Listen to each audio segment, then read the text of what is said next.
Hello Mataas po. na uric Kapag madalas acid. sumakit ang kasukasuan mo, bantayan ang mga senyales na ito. Vuelva po uli. May mga pagkakataon na sumasakit ang kasukasuan ng daliri, tuhod, o paa, lalo na kapag gumagalaw o pagkagising sa umaga.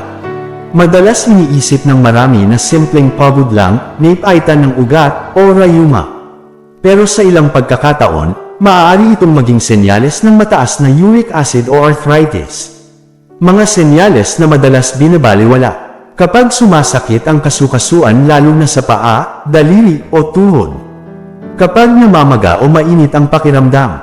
Kapag masakit ito pagkagising sa umaga. Kapag hirap igalaw ang daliri at kapag paulit-ulit ang pananakit nito. At maraming tao ang may ganitong nararanasan pero iniisip na simpleng rayuma lamang. Bakit delikado ito? Kapag mataas ang uric acid, maaaring mabuo ang maliliit na kristo sa mga kasukasuan. Ito ang maaaring magdulot ng pamamaga at matinding sakit. Kapag hindi naagapan, maaaring maging chronic gout o arthritis at maaari ring maapektuhan ang mga kasukasuan at bato. Bakit nangyayari ito? Una, sobrang uric acid sa dugo. Kapag hindi na ilalabas ng katawan ng uric acid, naiipon ito sa dugo. Pangalawa, pagbuo ng crystals sa kasukasuan. Ang uric acid ay maaaring magbuo ng crystals na nagdudulot ng pamamaga at sakit. Pangatlo, maaaring matrigger ng pagkain at lifestyle. Ang ilang pagkain at habits ay maaaring magpataas ng uric acid. Mas mataas ang risk ng mga mahilig sa laman loob at processed meats.